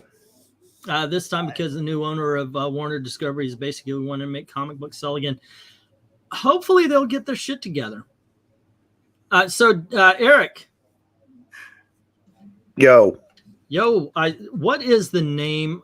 Because I've been looking in my files. You've been singing the praises of Tom King's, what was it called? Danger Street. I just started reading it myself. Lady Cop is in it. So what is that? The title of that series where all the first issue special. DC first, okay. I know it's just first issue special. The first issue was Atlas. Okay. I think Lady Cop was 4 or 5. There was Dingbats of Danger Street. That's where the title comes from. What's Metamorpho. That was where Warlord's first appearance was. First Return of the New Gods before their series started back up. There's a Dr. Fate. That's why Fate's helmet's telling the story. And the Blue Star Man had an issue in there. Here he is. after eating. Hey, for an Mr. hour. Dalton, what's up? Hello, everyone. Yeah, now I can What do a were Robert. we talking about? I may have missed a conversation topic or two since I was We're talking about first the getting my Groomer dinner puppet and show. then getting my pills. So We're talking about how bad the Groomer puppet show is. They do these readings to get children. Eglantine, I know we want to win the fight, but we're winning fair and square. The Geeky Puppet Show are neither groomers nor communists. Shut Did up. I say anything about the Geeky Puppet Show? I did I'm just not. gonna say the Geeky Puppet Show. The more we say it, maybe people go because it's a GPS. You know where you should also go is over at I Love Movies, where Eglantine and I geek out about movies on the regular. Before you guys get going, I'm going to get going, but I want to leave you with this. I know you guys don't know who this is, but Dan Levitard asked Vince Wilfork about how much he loves and admires his wife, Bianca. Seconds later, Wilfork told Levitard, I got a new wife now. Me and Bianca didn't make it. Yikes. Thank you, Eric, for that completely random non sequitur. Well, you got to admit that, but that's an early contender for most awkward interview of the year. Wow. And Maranya on that says note, I'll see you guys later, Breen. Okay, so Maranya's saying it's hard on her throat to switch from voicing Ben Grimm to normal female voices. So there you go. I think the FF issues are getting popular because Breen's absurd voice. Okay, we read that one. So, yeah, we are having a little friendly contest, but I kind of maybe one day the puppets will show up on the I Love Movies. I love going ahead. But yeah, I just dropped a review for a new Nick Cage Western that's out. It's in limited run in theaters called the Old Way. It's fun. I haven't heard of it. And sometime tomorrow, I plan to make yet another video geeking out about probably my favorite comfort food movie of all time, which is Roman Polanski and Johnny Depp's The Ninth Gate from 1999. So do watch out for that. All right. Tomorrow I'm gonna watch Plane with Gerard Butler and Luke Cage. I forget what his name is. He's this guy from the Netflix, Luke Cage. Luke Cage. I don't know what the actor's name is. He's in the movie. What is his name? Actually, I just had it, and then my brain just completely glitched. Bones McGee, I think it is. I think it's Bones McGee. Yeah. I just know Idris Elba because I like that actor. Venkman, you're dangerously close to getting quote mined for that. So you're saying all black people look like Idris Elba, do you? Well, so I hang around with Zach, okay? Oh, here's something. Okay, another review I dropped that today on the I Love Movies channel.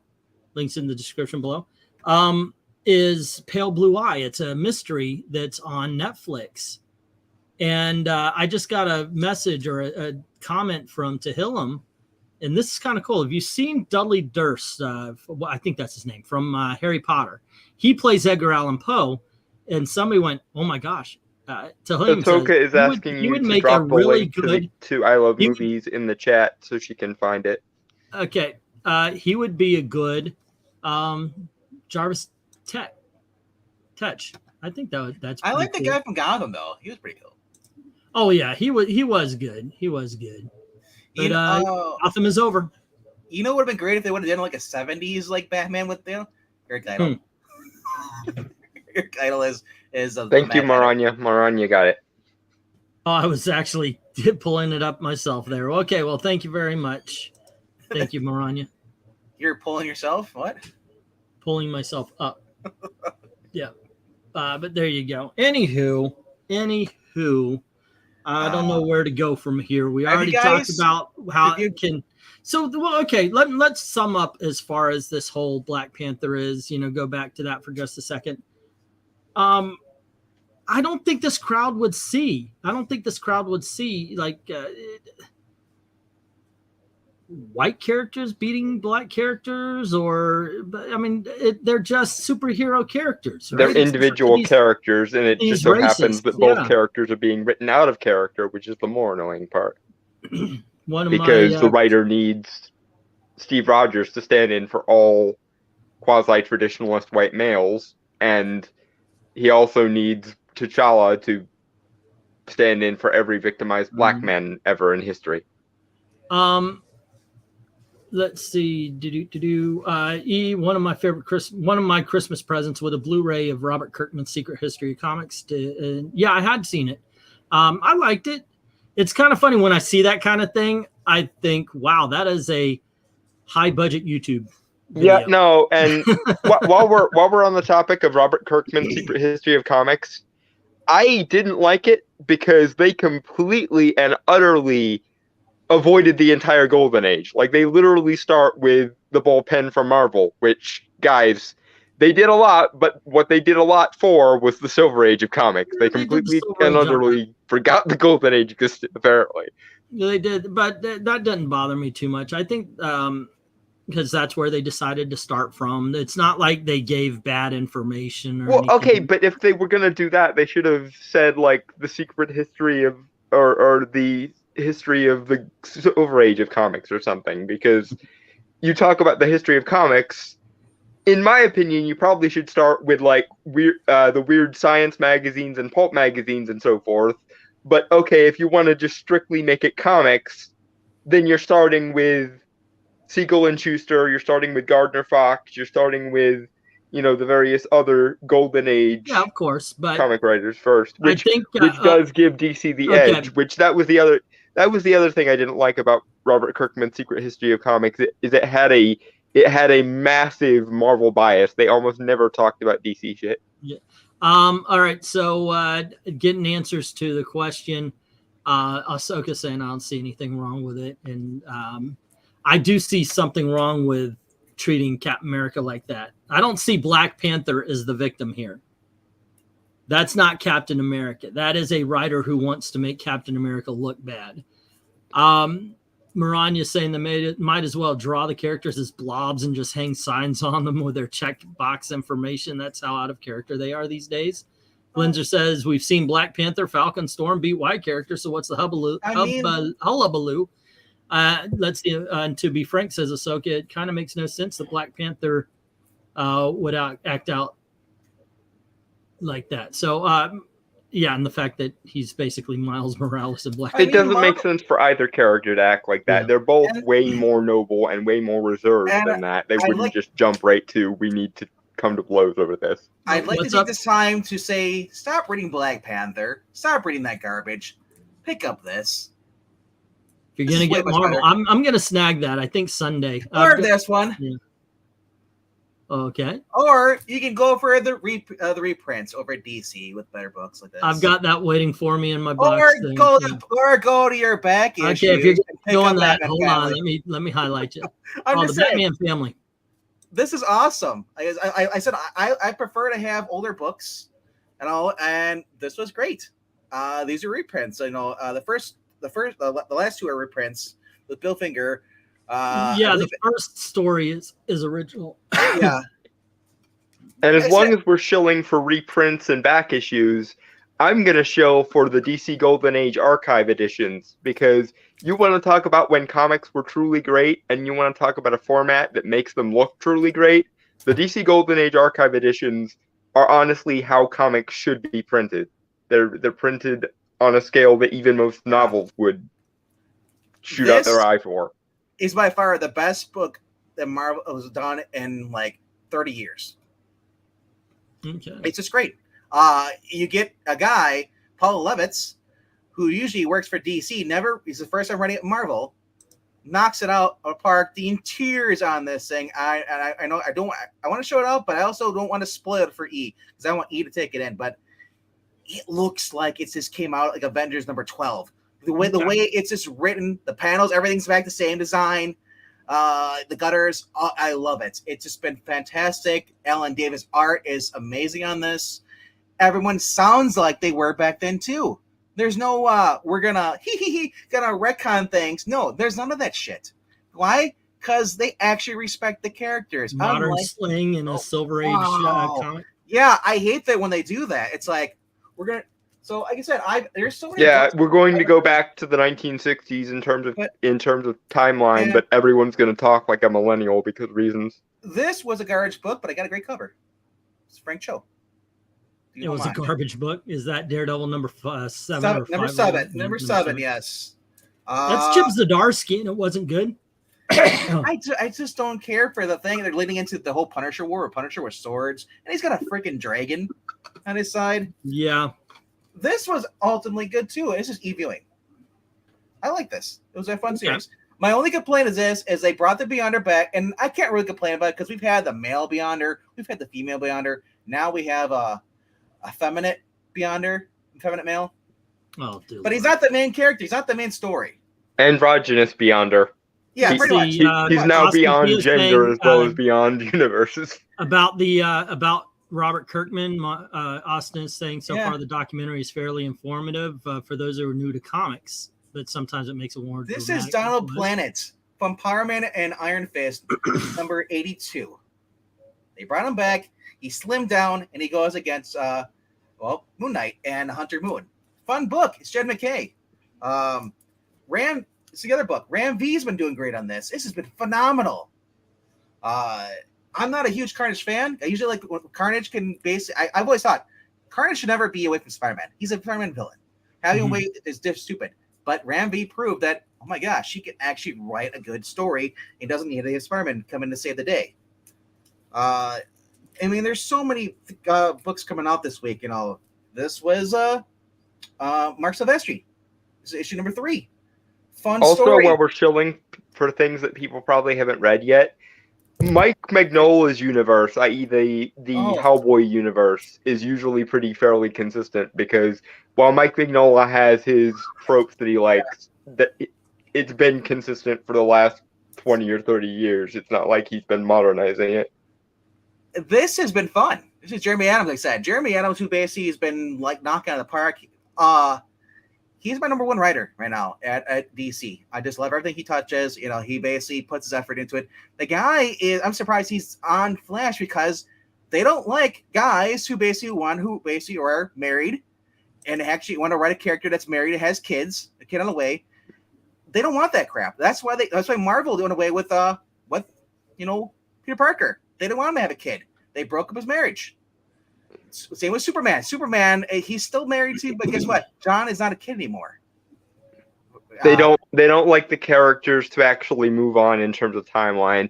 Sadly enough, I think Batman is the only one they ever let grow up at all because of the extended Bat family. Now, this is a clickbait cover because I only got it because it's Matt Hogan version animated series. This is Batman animated series, or basically Batman the Adventures Continue season 3. Yeah, fun book. The adventures are. Oh, it is. Yeah, Batman the Adventures Continue. Burnett, Paul Dini's on here. It's just a fun story. That's the Steve Beach cover. But this was almost tied for being number 1 of the week. This is Lazarus Planet by Mark Waid. Every character's in there, written like their character. It's just overall, it's just so much fun. Now, it's a world building story. It sets up for all the other tie-ins, which I'm not going to read. But for a standalone book for an alpha, it's really good. I enjoyed it. Often when I hear Mike Mignola introduce himself in interviews, it's always Mignola. So assuming he knows how to pronounce his own name here, that settles the debate. Now here's the scary part, guys. I usually don't praise Marvel and DC. I usually do the opposite. I shit on them and I praise the other books I've been reading. This was trash. Basically, it ends with her, instead of defeating the villain, she sleeps with the freaking villain, a woman. It just ends with lesbian sex, and that's how everything's solved. After all the what else do you expect from Vampirella, to be fair? No, actually, Vampirella's been good by Tom Sinofsky, but I you know what, though? She hasn't had the whole Gail Simone effect until now. And this, all the series was her going around and just having sex back in her, it's time travel. This was okay.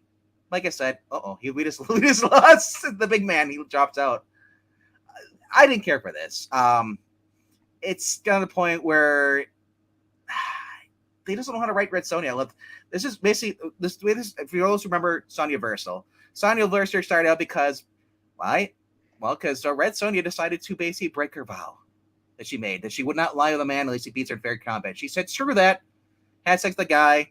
The guy dies. She basically pisses off the whole universe because she wants to get her deceased lover back. Garbage writing. I thought I'd pick this up and see. Okay, I'll try this one out. You know, it's maybe a little better. This was just getting dumb. They revisit her origin and just F it up. I mean, I was kind of annoyed by that. This was good too. This is Mark Millar, Nemesis Reloaded. Have you ever heard of the first one? It's by Icon. It's by Icon Comics back in 2010. Dalton. I remember Icon Comics, but I don't think I ever read Nemesis. This was 4 issues. Well, this is the first issue of the reboot. The original one was 4 issues, and a lot of people did not like it because it was too violent. Because they basically took a Batman, made him into a supervillain, and had him taking off different cops throughout the series for fun. But that wasn't the whole story, though. I won't spoil the ending for people. But did we lose Englundine? We lost the VENKMAN window anywhere. Yeah. Yeah, I don't know what happened to him, but since he's gone, I'll show off some of that Avengers art though, for people who want to see it. I'm sure he'll be back. He probably had to use the bathroom, or there was some other technical difficulties. Maybe he's getting whacked with a surprise hurricane because he doesn't live in Florida. I want to point out that the art in this book has just been fun. For the Avengers, we're going back to these style pages, like the older style. I don't really see that much in the newer books. But Austin, he always does that eventually. It was only a matter of time. And we get to see basically Jan. Jan was overly flirty in this issue. She was flirting with Thor. Got Hank jealous. But ultimately, this is a Kang story. This is tied into with Kang. Basically continuing his fight against the Avengers. Overall, it's just been fun. The only problem is they throw these crappy ads in. What's the comic book without ads, though, to be fair? You know where the ad belongs? On the back of the book. Hey, is that the one we're talking about? The one he gets beat up? Look at that. It's a Captain America Panther beat him up. Oh, look at that. Game changing. I know Jan was flirty, but like this was a little risque. She's like, hey, she says to Hank, hey, I'm gonna hit the shower. You wanna join me, lover boy? I was like, whoa, that wouldn't have flown back in the cold. Yeah, everyone remembers when Hank slapped Janet, but nobody remembers when Janet was a bit of a tart. Yeah, like I said, it's just been a fun story. The way they draw the characters is just fun. You know, it's there's even roller skates in here. The Iron Man rocket skates. Where was it? I think it's is it this page? The page after that. But here we go. Internet drop rebooting. Don't look, Angleton!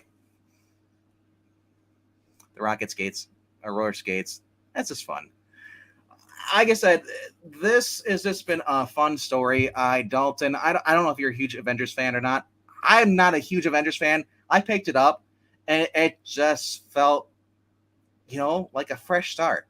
You guys by now know my niche. My niche is magic and cosmic. Those are basically my 2 niches when it comes to comics. I am a virtual encyclopedia of anything cosmic or magical, but anything else bores me to tears. Really? I guess different tropes are different folks. Different not tropes, but different strokes. I guess you want to say that. That just sounds weird though. I thought it was actually a fun week for this time for comic books. I mean, that being said, I don't really know what's out for as far as magic wise, as far as comic books. Do you get a chance to dip into new comic books, or are you just sworn them off? Austin, cosmic, as in like the cosmic side of various universes. So like eldritch beings, conceptual entities, celestial, beings from other dimensions. That's my shit. Dormammu, all that stuff. Dormammu is more of a mystical entity than a cosmic entity. So, and I wish modern day Marvel would remember that instead of having him and Galactus fight each other. What about that G word is called. He's the one that's tied to the Darkhold. The what now? The one that is Gorgon. Is that the one I'm thinking of? The one Gargamo. The Dr. Straight one against the one that was tied to that's trying to cross into our realm. Which one? There are a lot of Doctor Strange entities that are trying to break into our dimension. I thought it started with a G. It was tied to like the Darkhold. I thought maybe. No, the entity who's tied strongest with the Darkhold is named Cathan. I think the one you're thinking of was Gargantos in Multiverse of Madness. Yeah, like that. Was basically an off-brand Shimmagorath because they couldn't use Shimmagorath at the that's moment. the one I was. Shimmagorath. Shimmagorath isn't tied to the Darkhold. He's tied to the many-angled ones. The many-angled ones are basically the Lovecraftian entities of the Marvel Universe. Ah, okay. Yeah, I'm learning a little bit. I'm going through some of the Doctor Strange stuff. There's just so much to read, man. Yeah, and unfortunately, everything after World War Hulk is absolute shit. Like that to me is the day that Doctor Strange died, is when he lost his powers post World War Hulk. Because they haven't written the character like the character ever since he lost his powers after World War Hulk. What are they saying now? Just like Dr. Fate should have actually stayed dead after Day of Vengeance, because they haven't written the character in character since then. Ahsoka, I have manager powers. That's why the stream's so rating, or because we're cursed. I didn't do it. If we're cursed, it wasn't my fault. Rhino milk, the real source of Wakanda's power. Because they don't have cows over in Africa, apparently, or Wakanda. I'm sure they have something. Why the hell is he interpreting cosmic as cosmic? That doesn't. I don't know. Those are two very different words, Austin. Cow's milk entities. I don't know.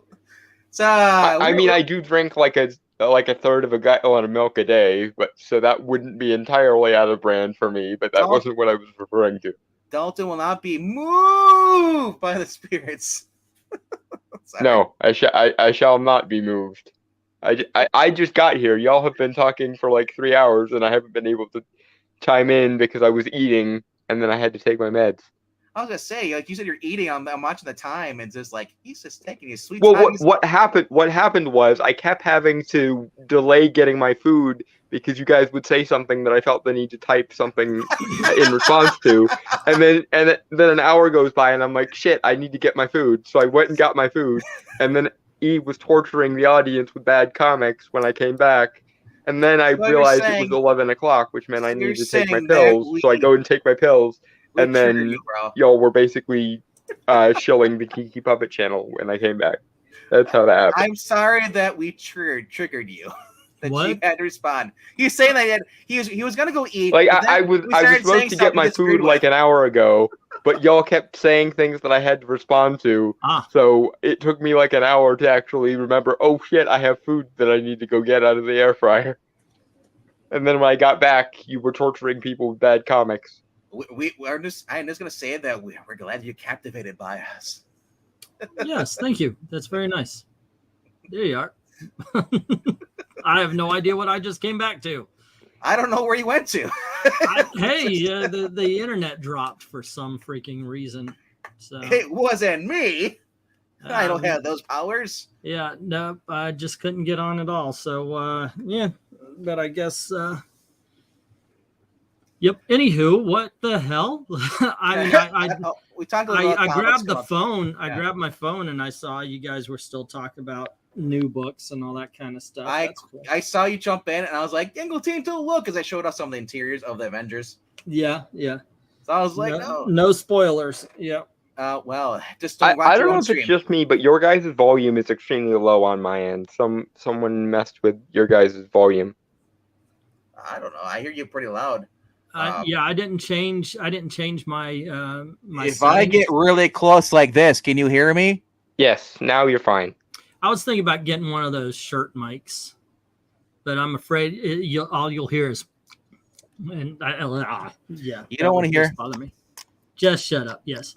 I'm getting very thirsty. I find Richard Meyer's explanation for why they get rid of all the character marriages convincing that the writers are loveless single feminists. My cat. It used to be. I love my cat. Okay, here's my take, and it might be like the same thing as the movies. A lot of times, you'll see like in the first movie, the man and the woman, they'll get together, they'll fall in love, but the sequel, they'll be separated again. That's so they can fall in love again. It's a lazy freaking thing to do. One reason why I like the Mummy movies with Brendan Fraser and Rachel Weisz is they were married all the way through. And they let the relationship grow. But they had very good chemistry. Yeah, a lot of times it's just a lazy way out. I mean, okay, you break up a marriage. Now you can get those characters back together again in this next version of it. Well, So. They did that with Ghostbusters too, with Dana and Venkman. Yeah. It was annoying. Yep. Like I said, I like it when you actually have support a strong, normal nuclear family. You know, it's like I don't like it when they decide we're going to break up these characters and just make them single, and it just ruins it. Or we're going to do this. We're going to have one of them secretly cheat on the other, and it's like I don't care for that drama. On the other hand, I don't mind if characters are just like friends or associates. I don't need there to be a romantic angle every freaking time with every freaking set of characters. If it's not a romantic comedy, don't. Guys and girls can be friends. Girls can be friends. Guys and guys can be friends. I like the when Harry. Guys and dogs can be friends. They don't have to be lovers. I believe in the when Harry met Sally. Men and women can't be friends because sex. Did you ever see the other version when Sally got Harry? Yeah. Yes. That was weird. It's called menopause. When Harry became Sally. Yeah, Dalton, of course, you're the source of the curse. You're the magic and the cow's milk comic guy. Yeah, apparently I say cosmic weird, and the entire chat has been riffing on my way of saying cosmic for the last 20 minutes. You don't sound like you're from Boston, saying I gotta go to the garden. Cosmic. I didn't hear you saying cosmic. Whoa, Austin P, are you saying you didn't like Osmosis Jones? Osmosis Jones is freaking badass. I love wait. Movie, why is he dissing Osmosis Jones? He's just saying he saw it and he wished he didn't. He didn't like it. You know, difference of opinions. But I thought the movie was great. It's a really good movie, although I am biased because I grew up with it. To be fair, so there is that. Do you remember the movie with Bill Murray and Gina Davis? I think it was called Quick Change, where he was a clown. Yeah, I love it. She came out and said that he was horrible to her behind the scenes. He was a horrible person. Yeah, Bill Murray apparently has a history of being terrible to his co-stars. Well, if he's the star, and if you think you're going to correct changes because you don't like what's going on, sure. Now, that being said, Tom Cruise can be as dick as much as he wants as long as we get those sweet Mission Impossible movies.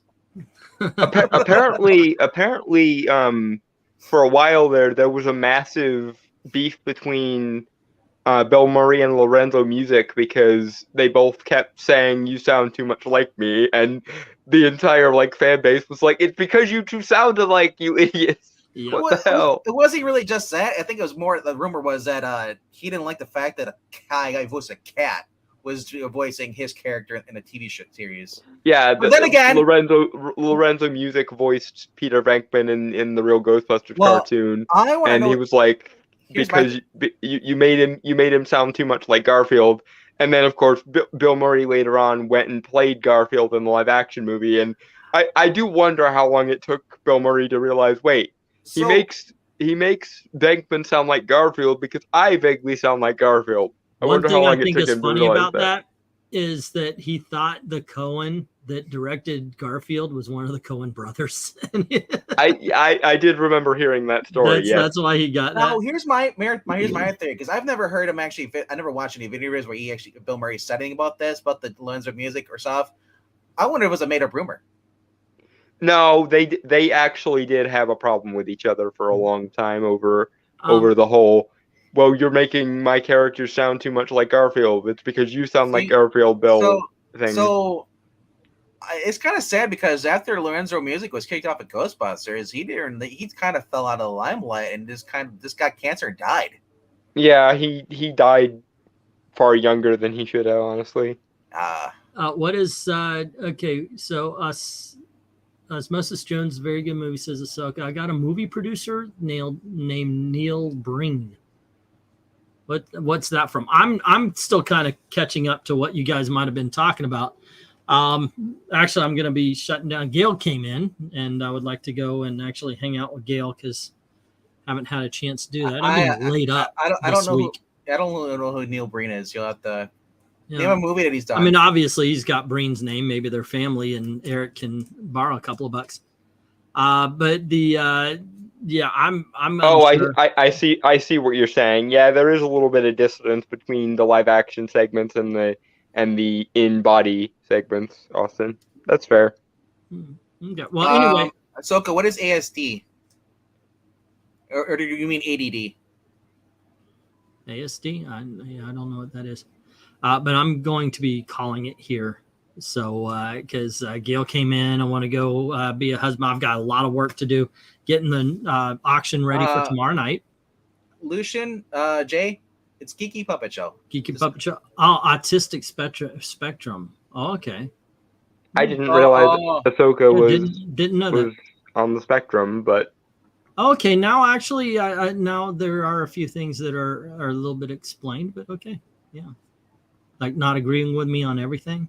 I thought you. I mean, if you're in our audience, you're on some spectrum somewhere. It just depends on which kind of neuroatypical you are, I suppose. Anywho, guys, thanks for hanging out. Tomorrow we're doing the auction, and I showed off the books. There's a unboxing of it. You want to check out some of the things that's going to be in it. Going to start around 8 o'clock on Sunday. I've been wanting to do a best of movies thing, and I just haven't gotten to it. And I think I'm just going to do a long freaking video talking about every goddamn movie I saw this year. In between, have ads for Marvel comic books. Why don't I have ads for the Geeky Puppet Show? Well, that's even better idea. We'll do that. I'll tell you what. Pop up some 30-second ads for the channels. Let's go. I'll break out every grade. I'll pop in a 30-second. Don't tell me. Venkman already does enough shilling for the Geeky Puppet Show. Know, we don't need ads. Don't tell me I will do it. You'll be like, damn it. You should instead of RDV, it should be Geeky Puppet Show. Yeah. Anywho, once again, thanks for hanging out with us. Tomorrow we're doing the auction, and by the way, the auctions are hangouts as well. We literally talk about whatever the hell we want while we're selling comics. So join us for that. Once again, we'll Sunday. Talk about Corvettes tomorrow. Sunday, I'm going to be doing. I'm going to be doing a best and worst, and then I'm just going to do a live stream where I talk about everything because I am that freaking. What do you call it? Freaking mental. That I need to do a 4-hour video talking about movies. Write that down, sir. What? See if you don't forget. That I don't forget to do that video. Those I've got. On a 4-hour video. Yeah. Anywho, you kids have a great time as always. Thank you very, very much for watching. Have a good night. Cheers, guys.